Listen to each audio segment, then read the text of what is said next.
Aujourd'hui, je vais répondre aux questions que nous avions tous. Aujourd'hui, je vais probablement nous réprimander tous pour certains mots que nous avons dits en qualifiant certaines personnes de religieuses. Aujourd'hui, je vais en général expliquer ce qu'est la religiosité et surtout comment ne pas devenir religieux. Que signifie vraiment la religiosité? Il y a eu cette perception de la religiosité selon laquelle si quelqu'un ne s'habille pas comme toi ou couvre sa tête, il est religieux. Et toi, tu as filmé un voile, cela signifie que tu n'es pas religieux et cela est devenu une sorte de dogme, c'est-à-dire, oh, ils sont habillés comme des religieux ou se voilent ou prêchent d'une certaine manière. Et nous avons donné une certaine compréhension à ce mot qui en fait n'a rien à voir avec son nom. Mais aujourd'hui, nous allons étudier la Bible et comprendre ce que représente la religiosité, tirer le pharisaïsme et ce que condamne, très fortement condamne le Seigneur. Il est possible que certains aient la bonne compréhension, mais ce n'est pas le cas de tout le monde, parce que ce mot est très souvent utilisé dans un mauvais sens, en rabaissant d'autres dénominations, en rabaissant d'autres personnes qui croient différemment en Dieu ou croient en certaines traditions.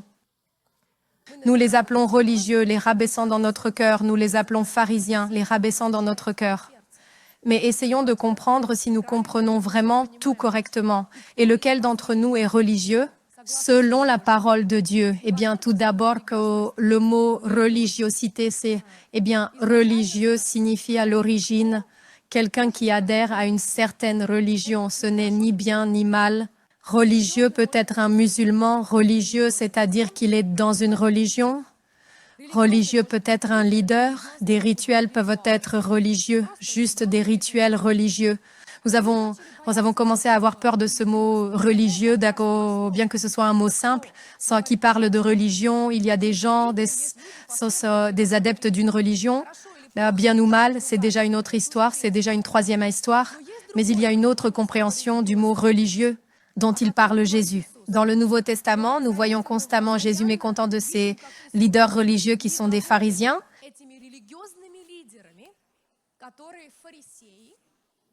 Et il les appelle de toutes sortes de noms.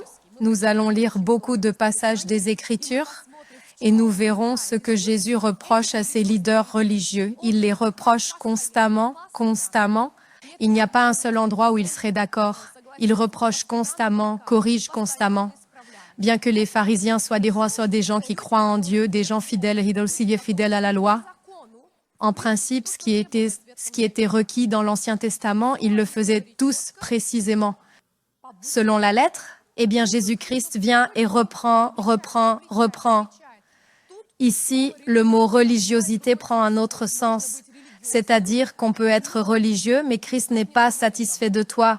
Ma tâche est que l'Église de Dieu, si tu fais partie de l'Église de Dieu, ne condamne pas d'autres dénominations, d'autres chrétiens en raison de leurs vêtements, de leur façon de parler, selon d'autres critères, afin que nous ne nous condamnions pas les uns les autres, mais que nous comprenions ce que représente la religiosité dans la compréhension que nous utilisons et ce qu'est le pharisaïsme.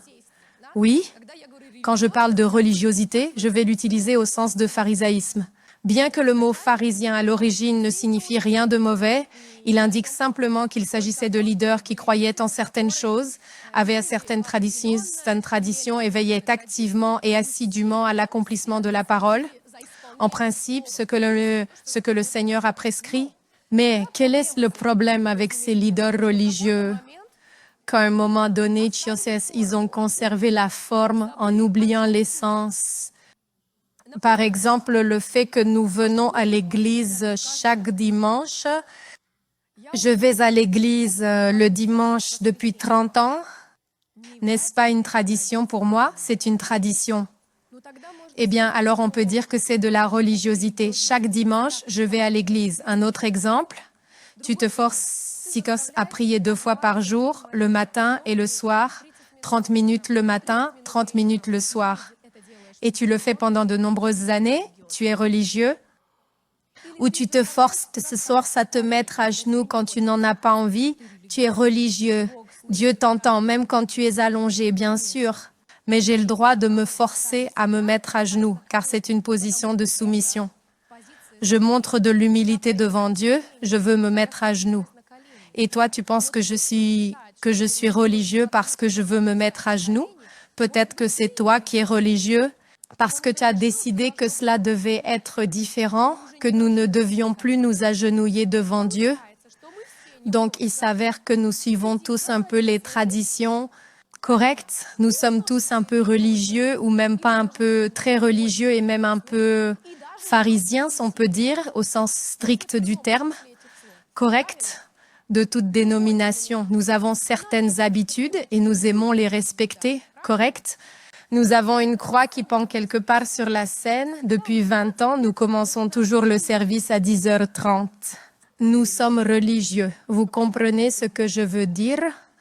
De même, toutes les dénominations avaient à l'origine leurs rituels, certaines règles, certaines lois, et elles ont commencé à les suivre d'année en année. Et nous appelons tout cela maintenant religieux, religieux, religieux dans un contexte négatif. Mais tout cela a commencé quelque part. Par exemple, dans l'église arménienne grégorienne, quand tu sors de l'église, tu ne dois pas sortir par la porte comme d'habitude, selon la coutume. Tu dois te retourner et sortir comme ça. Cela montre que, Seigneur, je ne te tourne pas le dos, je m'éloigne de toi, face à toi, je reviendrai vers toi. J'en ai même des frissons. C'est un acte prophétique puissant. Quand je me suis repentie, j'étais petite, mais je considérais tout cela comme une tradition religieuse. Mais un jour, j'ai reçu une révélation. Waouh! Un jour, quelqu'un a eu la révélation que je faisais un acte prophétique, que je ne m'éloigne pas de toi de dos, que je pars maintenant, mais je ne m'en vais pas, je suis face à toi. Et quelqu'un a reçu un jour cet acte prophétique magnifique de Dieu, mais beaucoup de gens feront cela religieusement, ne comprenant pas le sens de ce que cela représente. Et alors, la personne transforme l'acte prophétique en une action religieuse, une sorte d'action pharisaïque, sans lui donner de sens. Par exemple, comment une personne sort de l'église, fait tout correctement, et à ce moment-là, regarde vers quelqu'un à côté et pense « comme tu m'énerves, c'est Conchi ». Il s'avère que son cœur n'est pas avec Dieu. Il sort correctement, mais son cœur est loin de Dieu. La même chose pour les prières. Je me souviens comment on appelait les prières qui étaient faites des « Oh Seigneur ». Là-bas, dans ce style, prière religieuse, ou les chansons qui étaient chantées dans certaines églises, chansons religieuses, dans le sens négatif du terme, une manière religieuse. Que signifie une manière religieuse? Si je chante, je pense à ce que je chante. Quelle différence cela fait? Quelle musique c'est? Je veux dire, à 50 ans, ils chantèrent dans ce style, mais la personne chante avec son cœur et Dieu l'entend. Mais un autre méprise ce style. Nous venons à l'église où il y a différentes générations. La musique qui plaît à un jeune de 20 ans ne me plaît pas. La musique qui plaît aux septuagénaires, moi non plus, je ne l'aime pas. La musique que j'aime, toi, tu ne l'aimes pas. Et qui a dit que tout ce que nous aimons doit être pareil? Et que se passe-t-il? Que se passera-t-il si je chante une chanson que j'aime? Tu peux considérer cela comme religieux parce que d'un ancien format... Alors, clarifions, du vieux format, n'est-ce pas? Cela dit déjà quelque chose, n'est-ce pas? Car la foi et la religiosité ou l'absence de religiosité ne sont pas du tout une question de format, c'est une question de ce qui est à l'intérieur, ce que ressent une personne lorsqu'elle fait cette prière, même si elle ne prie pas tout à fait correctement. Par exemple, je me souviens comment on se moquait des croyants qui disent « Seigneur, aie pitié, Seigneur, aie pitié, Seigneur, aie pitié ». Et tu ne manquerais pas de prier au moins 3 fois par jour et dire « Seigneur, aie pitié ». Prière religieuse. Non, je comprends que tout cela peut devenir de la religiosité. Je comprends, mais aussi d'autres prières. Je suis la tête, je ne suis pas la queue, je suis la tête, je ne suis pas la queue. Cela peut aussi devenir une prière religieuse. La religiosité, ce n'est pas une question de musique. La religiosité ne concerne pas les vêtements. La religiosité ne concerne pas la façon dont le culte est mené. La religiosité concerne le fait qu'il n'y a plus de sens. Dieu est parti, l'homme est resté. Et le cœur n'est plus avec Dieu. C'est religieux. Nous devons le comprendre. Nous devons comprendre et en aucun cas dénigrer les personnes qui sont différentes de nous, parce que le Seigneur a beaucoup de troupeaux. Il parle lui-même et il rassemblera. Les gens sont différents, leurs préférences sont différentes. Je ne dis pas qu'on peut pécher à certains endroits et pas à d'autres. Je ne parle pas de la partie pécheresse, seulement des traditions, de toutes sortes d'habillements, de boissons et ainsi de suite. Un frère a dit à une sœur, sœur, il ne convient pas à une sœur de s'habiller comme un homme. Une sœur a dit à un frère, oui frère, voulez-vous que je vous donne ceci? Cette veste, ce costume, vous allez le porter? Lui, quoi? Il dit, et pourquoi? C'est féminin? Le frère dit, compris, et la sœur dit, je parle de cela, ce n'est pas un vêtement masculin, c'est un vêtement féminin. Donc, il y a des valeurs morales pour couvrir les parties du corps, ne pas séduire, mais Dépens se dit, la mode vestimentaire change avec le temps. Frère, et Joy, et comment Jésus s'habillait-il? Si tu apparaissais à cette époque, vêtu ainsi dans cette veste, voilà, masculine comme tu le considères, on te lapiderait pour une tenue aussi séduisante. Et en plus croyant, on voit quelque chose des jambes en cri, saute des jambes, une jambe, deux jambes, l'autre jambe, il t'aurait lapidé. Mais regarde du point de vue des gens qui vivaient et s'habillaient alors en robe, les hommes, mais le temps passe. Et les gens ont décidé que ceci est pour les hommes, cela pour les femmes. Mais pour une raison quelconque, cela a changé pour les hommes, mais pour les femmes, cela doit rester comme Marie-Madeleine. Comprenez-vous, les vêtements masculins et féminins à l'époque de Jésus-Christ semblaient beaucoup. Simplement, les femmes avaient un peu comme ça et les hommes, qu'on a des robes comme ça. On dit, ce ne sont pas des robes, ce sont des tuniques, ce sont des robes. Aujourd'hui, on les appelle des robes, de très belles robes. Pour cette tunique qui est maintenant perçue comme une robe féminine, à l'époque, on l'aurait lapidée. Vous comprenez? Et la religiosité, quand on en a perdu le sens, quand une femme veut être un homme et un homme, une femme, et qu'on porte intentionnellement des vêtements masculins, ou l'inverse, c'est là le péché. L'important, c'est qu'il y ait de la morale dedans. Le but n'était pas de séduire, de ne pas montrer son corps ni aux hommes ni aux femmes, et non pas comment, exactement, lesquels, une jupe comme ça ou comme ça, vous comprenez? C'est ça la religiosité. La religiosité nous a donné des normes, mais nous serons au-dessus de tout cela. Nous ne considérerons pas les gens comme religieux s'ils le font de tout cœur.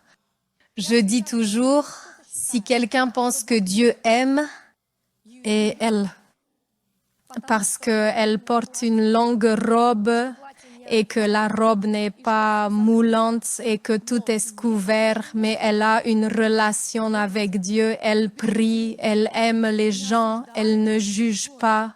Voilà, c'est l'état d'un croyant, c'est intérieur, ce n'est pas une apparence. Mais si je fais tout correctement, comme les pharisiens, si je donne ma dîme, m'habille correctement, mais que je juge les autres, que je n'aime pas, et ainsi de suite, c'est déjà être religieux. J'ai vu prêcher sur scène en jeans déchirés ou en shorts. Cependant, si religieux. Savez-vous pourquoi ils sont religieux? Parce qu'ils ont perdu le sens. La question des vêtements a été réglée, la question de se maquiller ou non, et ainsi de suite. Tout cela a été résolu et il ne reste que la forme. J'ai entendu des chansons qui semblent très intionnées, mais elles sont religieuses.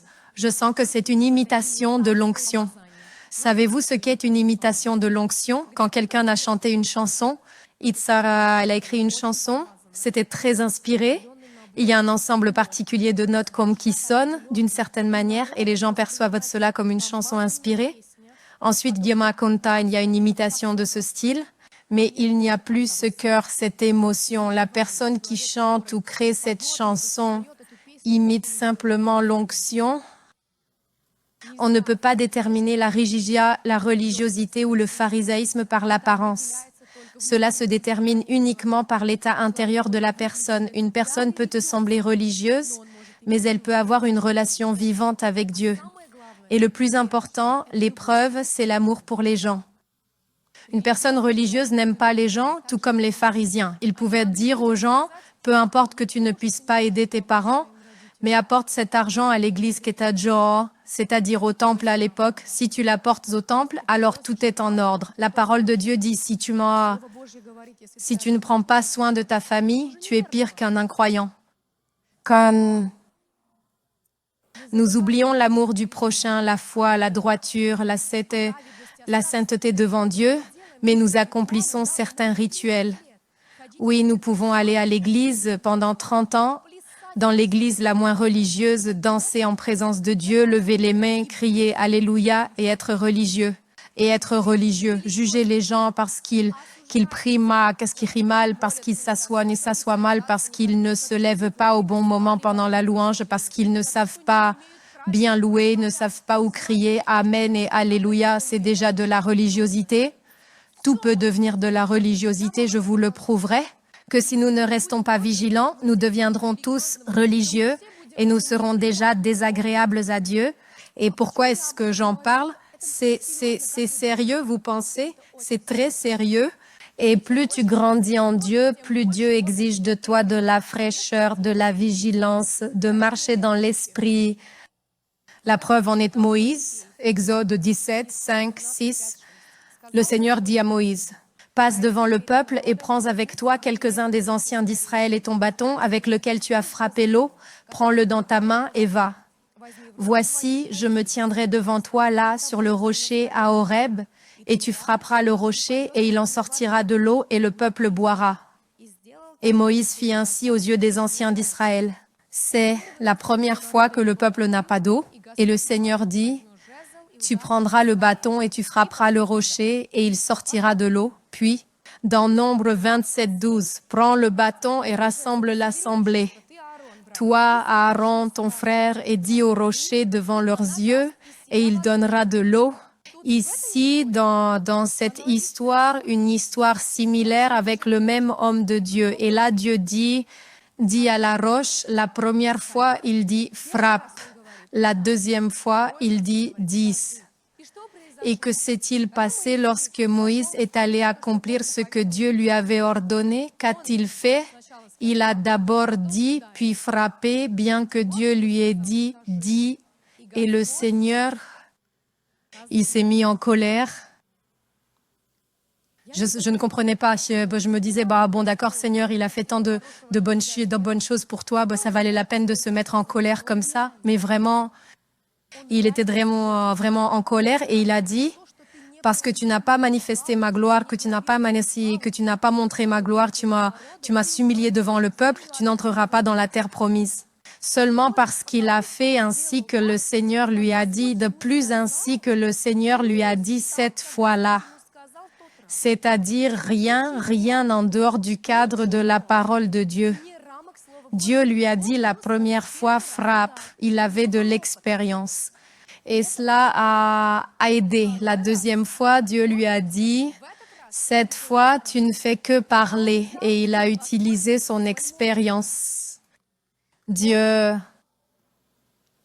il s'est très fâché tellement que malgré son grand amour pour Moïse et qu'il n'y ait eu personne comme lui avant ni après, il a dit, tu n'entreras pas dans la terre promise. Te demandes-tu encore à quel point Dieu prend sérieusement la question de la religiosité et vivre selon les traditions sans comprendre où Dieu te mène aujourd'hui? Récemment, quelqu'un m'a demandé, « Ah, mais c'est vrai, sérieusement, Dieu prend-il ce péché si au sérieux ?» Ça, je lui ai raconté cet exemple. Il a tout de suite dit, tout est clair, tout est net, mais gardez à l'esprit que plus les relations d'une personne avec Dieu sont sérieuses, plus les exigences envers elle sont élevées, Tu n'as pas le droit de me désobéir et de faire comme tu veux parce que tu as de l'expérience. Qu'est-ce qui ne va pas avec ça? C'est mauvais car un jour tu apprendras à vivre selon ton expérience. Voilà où est le problème, que tu n'apprennes pas à vivre comme tu penses que c'est juste parce que la première fois, tu as eu un résultat. Alors ton cœur s'éloignera du Seigneur, alors tu pourras aussi le faire toi-même. Et tu sais toi-même, tu frappes les rochers depuis 30 ans, tu obtiens de l'eau. Pourquoi prier? Pourquoi demander? Dieu, que veux-tu pour la situation spécifique de ma vie? Maintenant, que veux-tu de moi? Où dois-je aller? À gauche ou à droite? Tu sais bien comment faire, tu l'as toujours fait ainsi. Pourquoi demander à Dieu? Mais tout change. Les situations changent, le monde spirituel change, et Dieu veut que nous soyons dans une dépendance constante envers lui, pour que nous soyons constamment nourris par lui parce que nous sommes sa création. Et si nous n'avons pas cette alimentation, nous allons nous dessécher. C'est pourquoi Moïse a été si sévèrement puni, malgré le fait que Dieu l'aimait, et justement parce que Dieu l'aimait. Parce que toi, Moïse, dans ça, tu ne peux pas agir ainsi, tu ne peux pas faire à ta façon ce que tu veux. Pourquoi? Parce qu'à Moïse, précisément à Moïse, point par point, mot pour mot, est transmis comment doit être le tabernacle. Précisément à Moïse, point par point. Le vêtement, les fautes du prêtre, point par point. Il n'avait pas le droit de faire quoi que ce soit à sa manière. Vous comprenez pourquoi le Seigneur était si strict avec Moïse? Parce que Moïse devait entièrement se soumettre à Dieu et faire tout comme le Seigneur le disait. Tout était important. Telles étaient les relations de Dieu avec Moïse. C'est pourquoi il était si important qu'il ne fasse pas selon sa propre expérience, afin qu'il dépende de Dieu à chaque fois et qu'il attende une réponse de Dieu dans cette situation, même si je sais comment cela serait correct. Par exemple, tu as eu un problème avec quelqu'un, tu peux décider par toi-même, mais tu ne sais pas ce que Dieu veut pour cette situation. Eh bien, j'ai déjà eu ce genre de problème 3 fois et j'ai résolu. Voici comment cela se passait, mais rien n'empêchera un chrétien de se mettre à genoux devant Dieu et de toujours demander la direction du Saint-Esprit. La religiosité, c'est quand nous savons et maîtrisons tout, nous exécutons tout précisément, mais nous ne dépendons plus de Dieu. Vêtements corrects, prière correcte, style de prière correct. Il existe un autre exemple dans la Bible, quand un pharisien et un publicain viennent prier. Pharisien prie à tout est correct, il n'y avait pas un seul mauvais mot dans sa prière. Au contraire de Goga, il glorifiait Dieu. Il dit « Gloire à toi de faire de moi une si bonne personne ». En principe, c'est Mavakastip, ce n'est pas une mauvaise prière. Tu as le droit de dire « Seigneur, merci de ne pas m'avoir laissé tomber dans le péché ». Mais avec quel cœur le faisait-il, en se vantant au-dessus de ceux qui se tenaient à côté? Et que dit la Bible? Qu'il est sorti de la pécheur, alors que le collecteur d'impôts est sorti de la saint, justifié par Dieu. Il ne s'agit même pas de la prière qu'il a faite. Les gens pensent qu'il a fait une mauvaise prière. En réalité, le problème ne réside pas dans les mots qu'il a utilisés, et même une très bonne prière est lorsque tu réalises « Seigneur, gloire à toi pour m'avoir protégé, pour ne pas m'avoir laissé toucher le fond. » Mais quand dans ce gloire à Dieu, il y a gloire à moi, je ne suis pas comme tout cela, vous comprenez? Voilà le sens. C'est pourquoi il a péché devant Dieu. Et c'est de la religiosité, se placer au-dessus des autres. Lorsque tu fais quelque chose de mieux qu'eux, tu vas à l'église comme il faut et tu n'es même pas en retard. Tu accuses ceux qui sont en retard, qui ne savent pas arriver à l'heure. Ou tu t'habilles, c'est bien, modestement, mais tu regardes de haut ceux qui, ne savent pas cacher toute leur richesse et tu les méprises dans ton cœur. C'est de la religiosité, c'est de la religiosité. Lisons au sujet des pharisiens, lisons ce dont le Seigneur Jésus était mécontent. Pour ceux qui ne se souviennent pas des pharisiens, c'était des chefs spirituels. Et grâce aux pharisiens d'ailleurs, la foi a été préservée, c'est-à-dire qu'ils ont eu une très grande contribution dans la vie des Juifs. Donc ils n'ont pas fait que des mauvaises choses, mais il arrive un moment où ils ont oublié ce avec quoi ils ont commencé, avec le feu. le désir de sauver leur relation avec Dieu. Ils ont oublié tout cela et ont commencé à faire tout ce qu'ils voulaient, oublier l'amour, la foi, la compréhension. Ils ne faisaient que ce qui était exigé. Et le moment clé, le facteur clé maintenant, ils ne respectaient même pas eux-mêmes, mais ils exigeaient, c'est-à-dire que moi je peux, toi tu ne peux pas, quelque chose comme ça. Matthieu, chapitre 23, verset 3. Ils enseignent aux autres, mais ils ne suivent pas ce qu'ils prêchent. J'ai simplement noté le sens des versets pour que nous comprenions ce que représente vraiment la religiosité. Ils enseignent, mais ne font pas eux-mêmes. C'est ce dont ils reprochaient à Jésus. Suivant, aussi dans le 23e, c'est déjà dans le 5e verset. Ils accomplissent de bonnes actions pour se montrer, aiment les honneurs et les places d'honneur. C'est-à-dire qu'ils faisaient aussi apparemment de bonnes actions. Vous comprenez? Ce n'étaient pas des gens qui faisaient de mauvaises actions. Du moins, personne ne les voyait faire du mal. Ils faisaient de bonnes actions pour se faire remarquer, mais secrètement de mauvaises. Souvenez-vous, quand les pharisiens ont amené la femme adultère devant Jésus-Christ, ils l'ont amenée devant Jésus, disant « Maître, nous avons surpris cette femme en flagrant délit d'adultère. Que dis-tu? Tuer ou ne pas tuer ?» Ils cherchaient à poser un péché chez Jésus, car il y avait une loi disant qu'il fallait tuer. Mais j'ai une question comme beaucoup d'autres. L'ont-ils prise seule en flagrant délit d'adultère? Et où était celui avec qui ils l'ont prise? Non.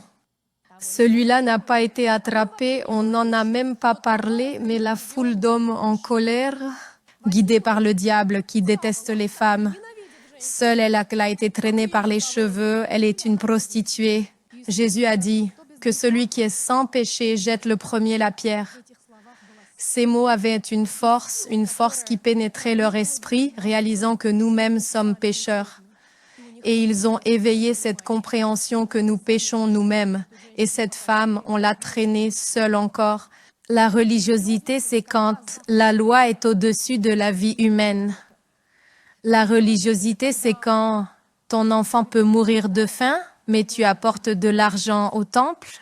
C'est ce qu'a dénoncé Jésus. Il dit, vous faites bien de donner la dîme, c'est correct, mais n'oubliez pas le reste, ce qui est le plus important. D'abord, les motivations. Avec quel cœur donnez-vous cela? Pourquoi le donnez-vous? N'oubliez pas l'amour, la fidélité, la foi. Le prochain passage des Écritures aussi, dans le 23e chapitre, c'est déjà le 13e verset. Ils ferment le royaume des cieux pour eux-mêmes et pour les autres, les gens qui devraient être des guides, mais ils sont aveugles et ne peuvent pas diriger les autres. Et à cause d'eux, les gens sont induits en erreur. Pour cela, Jésus les réprimande. On dirait qu'ils enseignent. Combien voyons-nous autour de nous des gens qui semblent enseigner la parole de Dieu, mais pour une raison quelconque, éloignent de Dieu, par leur comportement, leur vie, parfois leur sévérité. Il est dit dans la Bible que l'indulgence est une gloire pour l'homme. Pourquoi être strict? Pourquoi te détruire toi-même? Quand il n'y a pas de compréhension de ce que Dieu veut dans cette situation, ce qui aurait été plus juste de faire ainsi dans cette situation, et cela se fait strictement selon le règlement. Strictement selon le règlement. Cela devient déjà de la religiosité. À l'extérieur, ils semblent justes, mais à l'intérieur, ils sont remplis d'impureté. Très très bien décrit par Jésus, il dit « Vous êtes comme des tombeaux ». Un cercueil a l'air somptueux. Les gens, quand ils étaient enterrés, c'est très beau, oui, mais à l'intérieur, il n'y a que des os morts. C'est-à-dire, il n'y a rien à l'intérieur de ce que Dieu cherche. Il cherche des cœurs, cherche de l'amour, cherche de la compréhension, cherche la bonté. Pas pour la frime, mais cherche vraiment la bonté, là où il ne cherche pas son propre intérêt. Lorsque vous avez des os morts à l'intérieur, vous êtes mort à l'intérieur. Et très souvent, Jésus dit, si votre justice ne dépasse pas celle des scribes et des pharisiens, alors vous ne serez pas sauvés non plus. C'est de cela que je parle. Et si notre justice était seulement pour l'apparence, parce que je vais à l'église, je m'habille comme un chrétien, je parle la parole de Dieu, je ne fume pas, je ne suis pas un fornicateur. Mais si ta justice ne dépasse pas celle des scribes et des pharisiens, alors toi aussi tu ne verras pas le royaume de Dieu. Tout cela semble si compliqué. Non, calmez-vous, ce n'est pas compliqué. Ce n'est pas du tout compliqué, au contraire. Il est difficile de vivre dans ces cadres et de constamment montrer que tu es quelqu'un que tu n'es pas. Ça, c'est difficile. Être pharisien est difficile, mais quand tu as une relation vivante avec Dieu, ce n'est pas difficile, c'est magnifique. Les gens pensent que c'est tellement compliqué. Si les scribes, les pharisias, les pharisiens ne sont pas sauvés, alors comment nous, pauvres gens, serons sauvés? Vous serez sauvés? Si vous suivez sincèrement Dieu, si vous ne jugez pas les gens parce que quelqu'un n'agit pas comme vous, parce que quelqu'un prie moins que vous, parce que vous avez votre propre pièce de prière, message. Mais elle, la pécheresse, n'en a pas, parce qu'elle est pécheresse, elle fume, et vous non. C'est un débauché, mais vous non. Vous vous élevez au-dessus de ce publicain. Et ta justice n'est pas supérieure à celle des scribes et des pharisiens. Et Jésus parle de cela pour que nous ne devenions pas comme eux. Nous pensions que nous étions sortis d'une certaine église dite religieuse. Nous ne serons plus religieux, nous serons encore pires si nous jugeons tous ceux qui ne nous ressemblent pas, si nous oublions ce qui est vraiment important. Le royaume de Dieu n'est pas la nourriture ni la boisson, mais la justice. Le royaume de Dieu, c'est l'amour, c'est la foi, c'est l'espérance, c'est le royaume de Dieu, c'est ce que le Seigneur cherche. Et si quelque part, selon certaines normes ou critères, tu ne rentres pas quelque part en raison de tes vêtements ou autres, je ne dis pas que c'est bien et qu'il ne faut pas aspirer. Non! Mais en tout cas, Dieu resserrera nos cœurs. Et non nos vêtements. Dieu jugera nos cœurs et non le nombre d'heures que nous avons prié. Dieu jugera nos cœurs. Avec quel cœur nous l'avons fait? Dieu jugera non pas nos œuvres, le nombre, combien d'œuvres nous avons faites, mais avec quel cœur nous l'avons fait. Et la religiosité concerne cela. La religiosité est la recherche de Dieu sans le désir de le trouver. C'est-à-dire certaines habitudes, certaines traditions que nous faisons en disant que nous suivons Dieu. En réalité, nous ne le faisons pas du tout. Et peu importe ce que Dieu veut, la religiosité, c'est lorsque nous nous appuyons sur l'expérience passée, même si Dieu lui-même t'a dit d'agir ainsi. Dans 10 ans, ce sera de la religiosité. Et si tu es une personne spirituellement mature, on te traitera de manière très stricte. Exode 28, 6, 14. Ici, nous lisons comment l'éphod doit être fabriqué. Fabriqué en or, en tissu bleu, pourpre et écarlate avec une broderie élaborée. De plus, 2 pierres d'onyx avec les noms des fils d'Israël étaient fixées dessus. J'ai fait un petit résumé, mais il est longuement expliqué comment l'éphod doit être. L'éphod est une partie du vêtement sacerdotal que les prêtres portaient par-dessus, depuis Aaron jusqu'à ses fils, et même les plus jeunes garçons qui servaient dans le temple. Ils en avaient différents. Et celui d'Aaron, le grand prêtre, était spécial. L'éphod a été donné par Dieu. Il a été donné par Dieu comme partie de l'habit sacerdotal et Dieu lui-même a expliqué en détail à Moïse comment devait être l'éphod. Mais le temps passe. Nous lisons déjà le livre des Juges, 8e chapitre, du 22e au 27e. Après la victoire sur les Madianites, les Israélites ont proposé à Gédéon de devenir leur roi, mais il a refusé. Cependant, Gédéon a demandé à chaque Israélite des boucles d'oreilles en or prises aux ennemis, et avec l'or récolté, il a fabriqué un éphod en or. C'est-à-dire, un éphod en or, c'est comme un symbole. Temple, symbole de la crainte de Dieu, symbole de tout ce qui est lié à Dieu. C'est pourquoi quand Gédéon remporte la guerre, il prend tout l'or et en fait un éphod en or, comme un symbole de la foi, comme un symbole de service à Dieu. Ensuite, Gédéon fit de cet or un éphod et le plaça dans sa ville d'Ophra. Et les Israélites s'y prostituèrent devant cet éphod. Et il fut un piège pour Gédéon et pour sa maison. Et les Israélites commencèrent à se comporter de manière infidèle devant cet éphod. Et il fut un piège pour Gédéon et sa maison. Un homme a fait d'or un signe de piété, de foi. Comment les Israélites ont-ils commencé à se détourner vers cet éphod?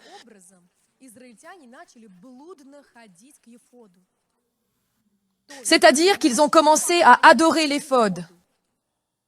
Et la Bible appelle cela adultère spirituel. Ils ont commencé à faire des rituels religieux avec cet éphod, ont commencé à servir cet éphod, ont commencé à vénérer. Je ferai des parallèles avec la croix d'aujourd'hui. La croix est un symbole du christianisme.